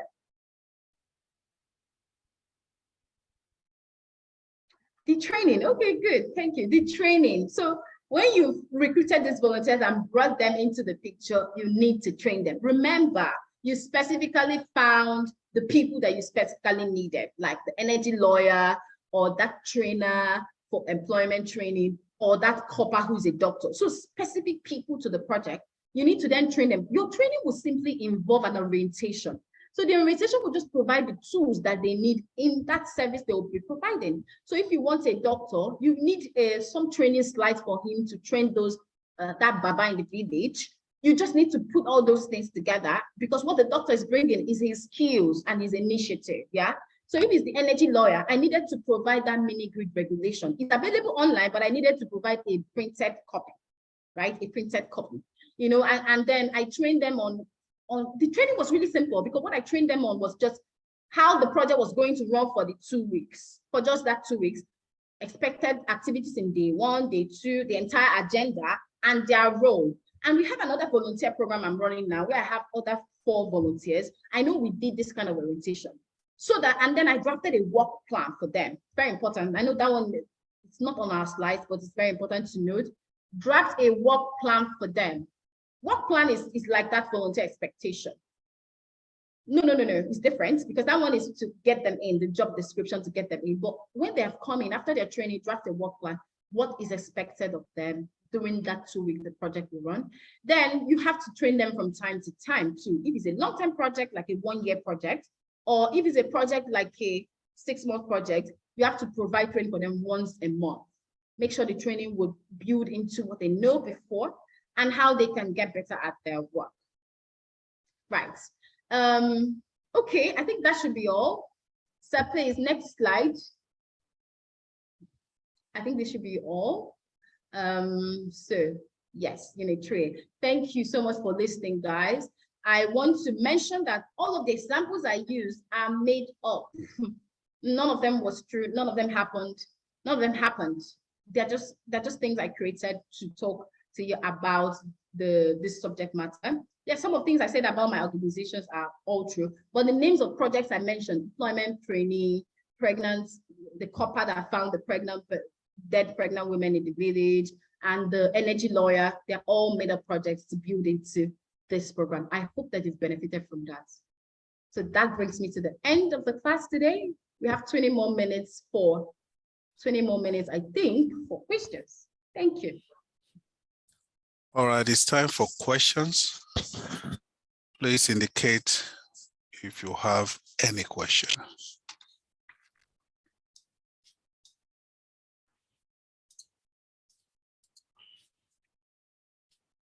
Anybody? No question. That's interesting. That means today you must have given quite a lot of overdose. Okay, I can see. I would like to know the difference between a volunteer and an intern. Olariwaju is asking this. Of course, thank you for that. The role of interns is really to learn. Interns come into your organization because they want to learn a little bit about that work that you do, right? They want to learn about the work that you do. Excuse me, sorry. They want to learn about the work that you do. So you offer them the opportunity to learn and bring in their skills. Yeah. So some interns are paid. In fact, most interns are paid. But if you're the one who's trying to seek out an intern because you need some work to be done, then you can call that, it's kind of like a volunteering cover a specific community development project. So once it's a formal business or a formal NGO, it's really volunteering. Those people are coming to volunteer. But if it's a formal company where you need some hands so you can teach the person about the business, that's internship.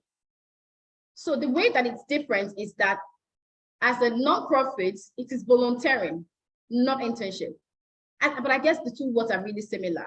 Yeah. But one is more about coming to learn about the process in the business and getting paid for it, a little bit of payments, whilst you are offering your own skill. It's like industrial training. That's what internship is like. So it's really to learn about the business. But volunteering is more a non-profit term because you are not going to pay the volunteer, you're just going to share some benefits with them. So if you're a non-profit, it is a volunteer that you're getting.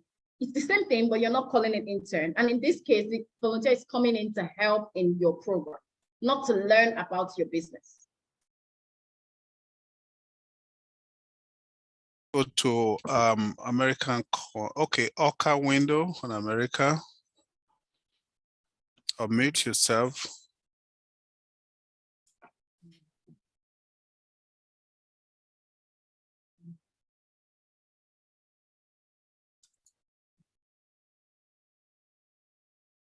Orca window, you're on mute.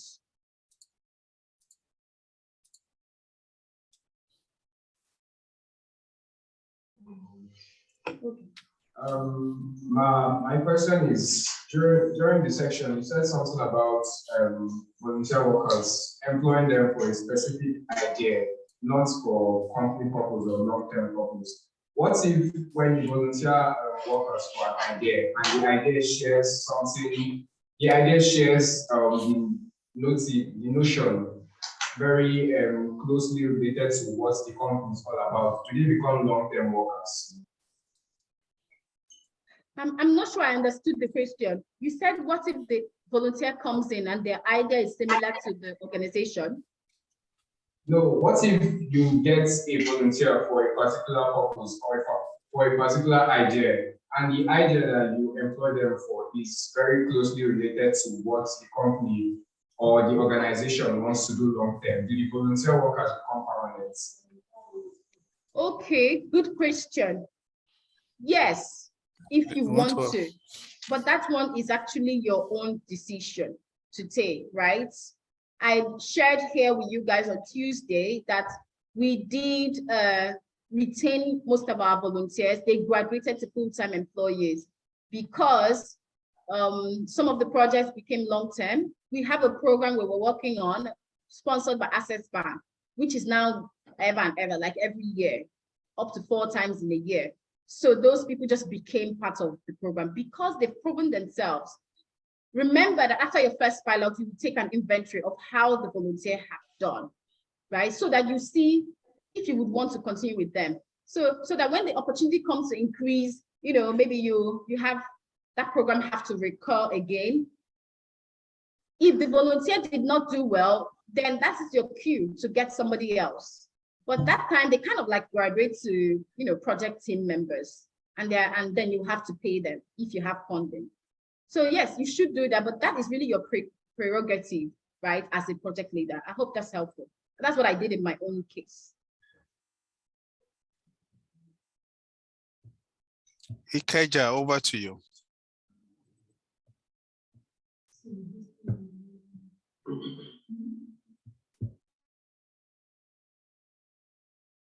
Ikeja, over to you. Good afternoon, ma'am. Thank you for the lecture so far. So please, I have a question to ask. Just go ahead with the question. Yeah, thank you. So if, for example, your initiative or your NGO is into maybe youth, anything concerning youth, for example, capacity building, and then you spot maybe a challenge in health, maybe organization or something, can you have a project on maybe health, since the overall, maybe your outfit or the outlook of your NGO isn't based on health matters? Thank you. Good question. It's very, very important to make sure that your projects are in alignment. I tell you that because eventually you will come across opportunities where you have to talk about what you do. Now, when there are just, you know, when there is a disparity with the projects you do, it will look as if you're not very clear on your goal, on the overall goal. It's important to spot a problem in the community, but make sure, don't do things ad hoc. By ad hoc, I mean, because today you spot that the Baba of the community is sick with cancer. Let us help the Baba of the community. Then the next day you will see that, hey, they are bringing cassava to this village. We have to build a shop for them. We now build the shop for them.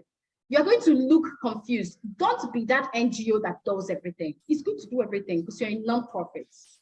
But it's important to be in alignment, to have your programs in alignment. You need to draft an overall goal of what you want, so you're not pulled in different places. Please, it's important not to be pulled in different places. Don't just say, oh, what about, sorry, sir, don't just say, oh, there's a problem in this health. Why not me just finish doing this one in this health? No, but if there is, you can create an alignment. If your goal is really to support the well-being of the community, you can align, find a way to align that, to align it to your main goal. But don't just do it randomly. Make sure you're able to defend it in writing. The reason why you did the health project was because of a well-being program that you have in your entrepreneurship overall program. So run your programs in alignment. That's it. Don't do things that are very far apart. Another example, sorry, sir, I want to share an example with you about a person who did the pregnancy example that I talked about. So when asked, what is your 5-year goal? Now you have trained the community members on how to take a delivery. What is your 5-year goal? He now said, I want to go into movies. Now that is not in alignment, but if he can make a movie on how to prevent what's that thing called? How to prevent maternal mortality, then aligned with his overall goals. I hope that's helpful, because now movies and health are different, but he's able to talk about moving into the entertainment to tackle and spread awareness about the health challenge. Now there's an alignment, but you need to do that in writing. I hope that's very clear. Thank you. Okay, so let's go straight to American Center. So, Madam, go ahead. Okay, now, how many hours do you think a volunteer should work for? Thank you. It depends on the project time requirements or time constraints of the project. For the example that we gave about the employment program, if you need to schedule your activities in that 2-week program so that you make sure you do not tax volunteers too much. But maybe ideally, maybe 4 hours a week, 4 to 5 hours a week. If it's an online program, no, that's for an online program, maybe about 4 hours a week for an online program where you guys will always be doing Zoom meetings and Zoom trainings. If it's a physical program, they need to spend at least 2 hours a day, but make sure that that activity is 2 times a week or 3 times a week.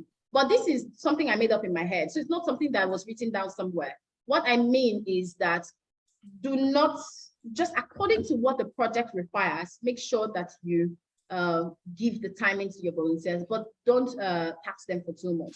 I hope that is helpful. Thank you. All right, let's go back to, there's a second question. Okay, go ahead. Okay, my name is Martin Sanete. I provide e-learning solution for schools. Please, let's go straight to question. Okay, so my question will be this. The e-learning solution we're providing for schools had a challenge, and the challenge is that this school does not have electricity.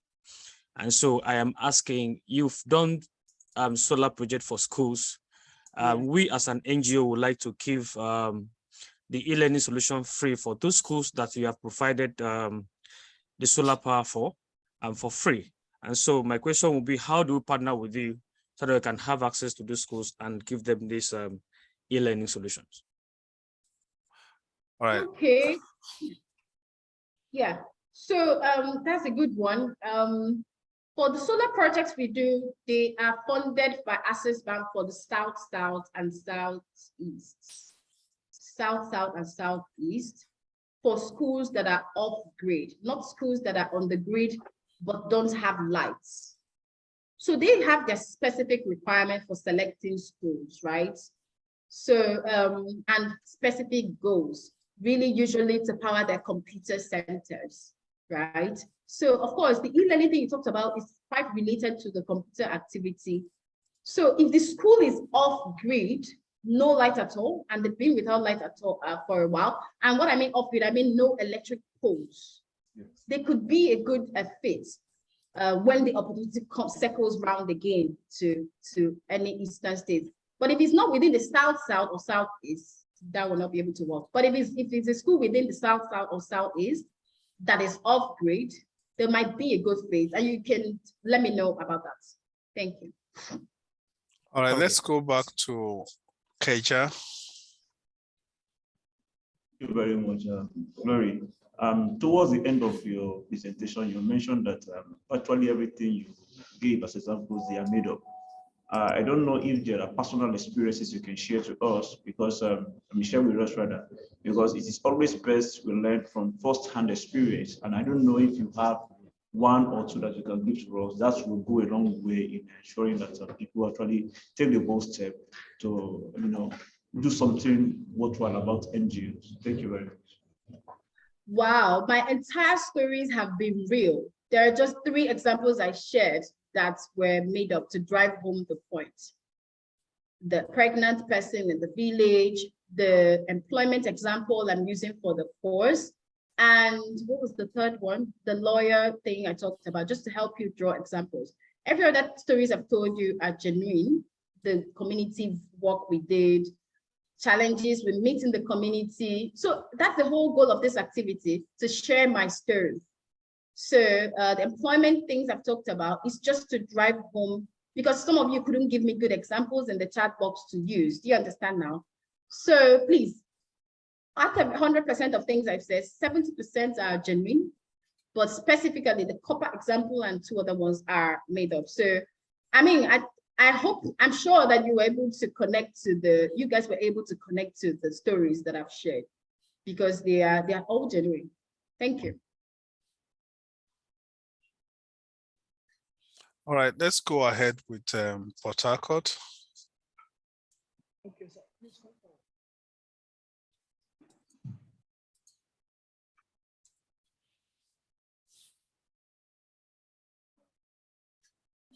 Good day. Thank you for your wonderful presentation. Please, my question is, maybe while applying for a master's or PhD scholarship, we know that one of this maybe volunteer, where you volunteered, is one of the qualification for your application to pull through. And you're looking for where to volunteer. How do you volunteer? Is it for any kind of program? Though you've answered part of that, you have to align with your course of study, something like that. And how do you get such program that you want to volunteer if you cannot develop one by yourself? Okay, good. Thank you for asking that. So first of all, you need to seek out organizations that align with your own goals. And are you trying to do this volunteer activity because of the PhD? That's good, but that's not really the right motive, right? Because you're trying to do it just because of that. It's important to have volunteered before, so that eventually when the PhD opportunity comes up, you can now cite that. But now that you are in this situation, it's also not bad. You then need to look for organizations that you can offer your skills. Let me tell you an example. There's a young girl who is in one of our programs now, Climate Leadership Fellowship. I really like her strategy. Now, this is what she did. At the end of Talk of the Devil, she just texted me on WhatsApp now, the person I'm talking about. Okay, at the end of her program, she reached out and told me, already I knew some of her skills because I watched her on the 3-month program. She has also been in another 6-month program we did. So and she's very smart. I kind of knew some of her skills, but she was very proactive and said, Ma, I would like to volunteer in your organization. I would like to support with the application and reviewing the application. Also, she told me the specific skills that she can bring to the table. It was an instant decision. I did not waste time on that. And her volunteering will come with a stipend too. Do you see? She told me what she can bring to the table. So now that you want to do this, you need to identify organizations on social media or on the LinkedIn pages and make a very smart contribution on one of their comment section, offering what you can do and saying that you would like to volunteer with them. This is what I can do. I suggest that you look at a program that are currently running and look and think up inside your head 2 things that you can do for them. Then you tell them that there's no organization who will not respond to you if you hit the nail on the head and tell them what you can do. Now, there are people that do this kind of thing every day, but what they really do is to say, hi, hello, ma, please, I'd like to volunteer with you. That's it. I don't get back to those people. But I've employed people from LinkedIn before, up to 4 different people and volunteered, because they told me specific things they could do for me. I'm always looking for help. I'm looking for who can help release some of the burden. So when a volunteer hits the nail on the head, what they can bring to the table is an easy decision. So that's my advice.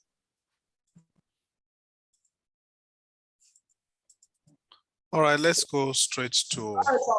We have a second question from Port Harcourt. Sorry, sir. Please always indicate there are 2 questions so that we can take the 2. My question is there anything like NGO alignment? And also, please, can you throw more light on risk management? Thank you. NGO alignment, I'm sure you're asking me that based on what I said when I responded to a question here.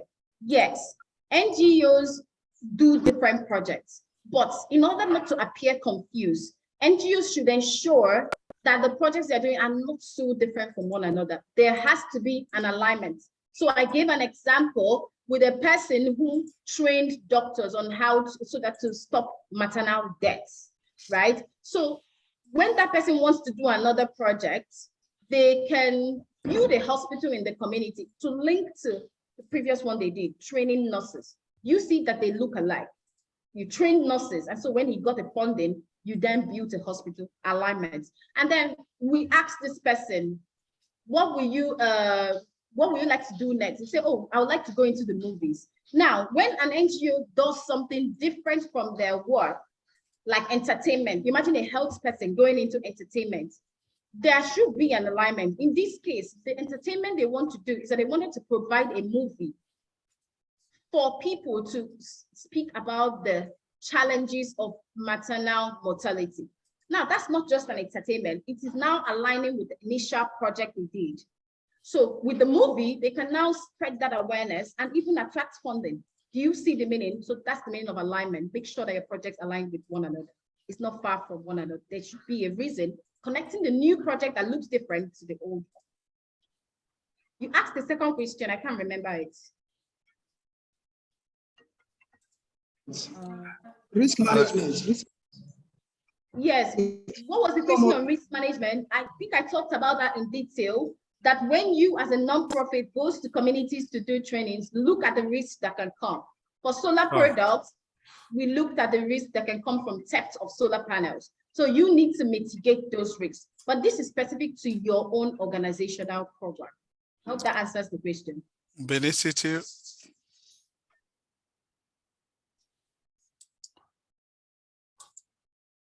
Benin City.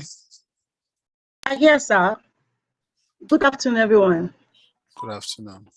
Okay, please, my question is, how do you manage a diversified team of volunteers where you have a group of volunteers, some of them are performing and some of them are non-performing? If they were all non-performing, you could point fingers to yourself to mean that you're not motivating them enough. Okay, if you announce that that's the case, that's the picture. But if I'm not thinking as a solution, if you start trying to compensate the performing volunteers, it will be demotivating for those of them that are not performing. So I don't know what advice you have for a situation like that. Thank you. Sorry, please, can you repeat your question again? My apologies. Okay, sorry. I was asking to find out how you can manage a team of diversified group of a team of volunteers that are saying you have some of them performing and some of them non-performing. It's difficult to say you're not motivating them enough because some of them are performing and they are all skilled. And I'm now thinking that as a way of profiling solution, if you try to motivate or compensate the performing volunteers, it might be demotivating for those of them that are not performing and they're all skilled. So how do you manage such a situation? Thank you. Wow, very interesting question. Thank you for asking that, because I believe others can learn from this. Let me tell you a story. There was a team, I had a guy in my team who is very skilled. He's a very skilled guy. He had been doing things before, but I noticed that within the group of volunteers, there are 5 of them. He's a bit, I don't know if he had issues with authority or I had to always micromanage him. He wasn't really delivering, others were delivering, right? So I thought to myself, what can I do? Because this guy is highly skilled. So it's not like he wasn't performing. So I learned that my problem was that I was micromanaging him. Now, I'll answer your question, then I'll conclude that story. When there are people in your team who are not performing, you need to find out why. See, there is always a why. Remember, I told you how you can uncover all of the layers of the issue. Uncover the layers and look at the meaning and look at the reason why. Are they not performing because they're not really aligned to the goal? You need to look at that, in fact, in the first place. Are they not aligning to the goal, or has the goal stopped being their goal? Why did they join in the first place? Were they just looking for jobs? You have to ask yourself that. Were they just looking for jobs and that was why they joined your team? So that now that you are not having projects from time to time, they are now demotivated. So talk to them is what you do. Speak to them and find out what it is. Ask several questions to lead them to the answer, right? That's what I do. First of all, praise them and find out why. So yes, sometimes promoting the other ones can look somehow. You have to do that wisely. But then I think you should first figure out what is wrong. And then if you find out that these people cannot just change, maybe the reason is because they're no longer passionate about that course. They have started being passionate about other courses, then you need to let them go because their negative behavior would affect the other ones. I've seen that happen before. If they're in one group, their nonchalance and negative behavior will rub off on the other ones. That's just the truth because the bad is always getting to the good. I don't know why. I don't know why it can't be the other way around, right? Now, I found out what one of my team members was underperforming. I was worried about it. I actually spoke to someone about it because the guy is a mature guy. Maybe he's my age mate too. I don't really know, but he's very, very skilled. I realized that my mistake was micromanaging. Do you know the meaning of that? Always telling them what to do and always being angry when they're not delivering in front of the others. Meanwhile, he's like the oldest in the group. So I thought that I was just trying to send a helpful reminder and remind them their work and everything. So am I not doing good for him? So in one project we were running, I decided I will stop micromanaging this person. I would just tell them, let them do their work. And so he had a small argument with me on our group, not arguments. He just responded very strongly that he would not do what I said he should do about that particular specific area of that he's in charge of in the project. So I told myself, okay, this is the reason why I said to do that, but you handled this on your own. So I made a decision not to put my mouth anymore and allow your volunteers to do their work. Allow them to be that thing you've called them to do, allow them to do it. So I stopped micromanaging. 1 week was what it took. This guy did the best project ever. I was shocked. Is it the same guy on my team? He even linked the government. He connected the government on his own. These are things I have to be reminding him or even send him numbers to call, making it easy for him. I thought I was making it easy. No, you're making it harder. You're telling the person that they cannot do their work. You just let them to do their work. So it was one of the biggest lessons I've learned this year. This thing happened last year. It was one of the biggest lessons that just let people do their work and they will do it better. But that's not always the case. You've noticed that some people are underperforming and they're just not being serious, not willing to learn. I think that the best thing is to let them go so that they don't rub off that negative character on the others. I hope that's helpful. Thank you. Lekki, over to you. And that's the final question.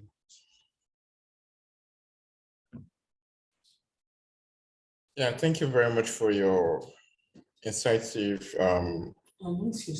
Yeah, is on mute. Can you hear me? Yes, I can. Okay, my question is in terms of retention and of volunteers, does it goes with reward? And while motivating volunteers, should it be in person? Should it be in person or in public? As in an open space, like should it be in a general setting or in a personal setting? Then when it comes to training volunteers, can you go as much as trying to call expatriate to train your volunteers in a particular, like, let's say, risk management? Thank you. Okay. The first question you said, should you retain volunteers in a personal or professional setting? Was that it? Should they be rewarded? Okay. And should they be motivated probably in person or in a public setting? In person or in public setting. So I've actually thought about that myself as a project leader. I thought about it. In some instances, it's not, but this is what I concluded. You can recognize volunteers in a public setting because it can motivate the others, right? So do it because of that reason. So it's always important to voice out in public. It's kind of like a confirmation that what you're telling them in private is really true, because a lot of people can say things in private, right? So you can do it in public depending on the kind of program, but I do mine in public. And sometimes I find good things to say about the others after I've given the main person the commendation. I then say other good things. That is because human beings always want to be appreciated. So after some of our sessions that are on Zoom or sessions that are physical, where all our volunteers did something, I always commend people for good things they all did. I look for good things they all did, especially if they were all good. But if there's one who wasn't so good, I'll just make a general statement about the person. It's not a commendation, but it's not also, I'll just maybe say thank you for your time and things like that. But if it's a physical award, right, and you have one person in mind, yes, recognize this one person, but then also say small positive things about the others. Then your second question, can you call in expatriate to train volunteers? Yes, if you have access to them and if you can afford them. So if it's a funded project where you can afford those people, that's always the best, especially if those expatriates are skilled in the area that you're trying to train about. So I think it's really a good one, because then it's if it's someone who's very skilled, like and have expertise in subject matter, the trainees really feel very well valued, the volunteers, and that you go to this length to bring them this information. So it's a good one. Overall, making your project sustainable.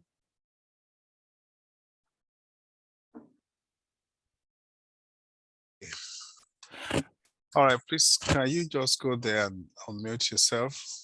American Center, because you're here with me. So we have the last one, and that's the last of the last. Okay.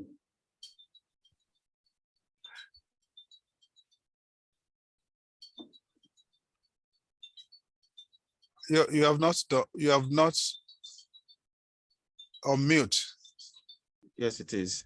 Okay, go ahead. Okay, my question is this: if you have a team of volunteers like 5, would there be a hierarchical of control, or would they be on the same level? Thank you. Okay. It depends on your schedule and what kind of project it is.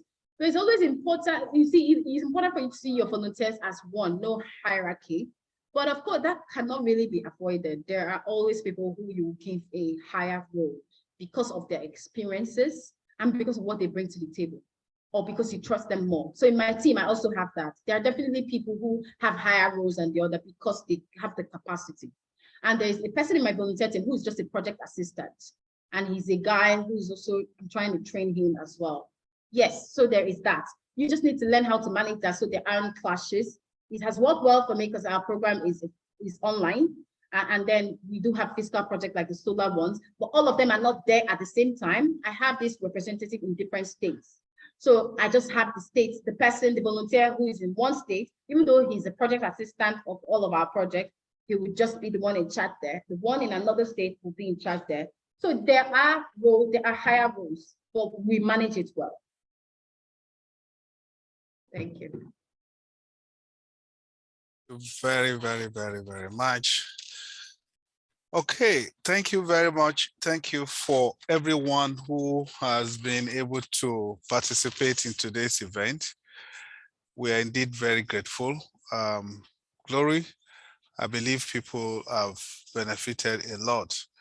When you said that some of your stories were made up, that's made my spirit just sank just like that. But thank you, because you have revived it again. Because we could relate to your stories. And I want to tell everyone, I know Glory very well. The stories she has shared with us are true stories, except for 1 or 2 that she said, because we are not forthcoming, we actually have to bring them up. Having said that, please, we'll be receiving questions about certificates. Make sure you drop your names and your email. If you don't drop your email, with the directors at different locations. Even if they have your certificates, there's no way they can get it across to you. So please make sure you do that before you go today. And this session continues on Monday at 11. We hope you'll all be there as well. So thank you everybody for coming today. We hope that we'll be able to see you on Monday. Have a wonderful day. Bye-bye to you. Bye. Bye, Glory. Bye-bye. Bye. Bye, Oshogbo. Bye, everybody.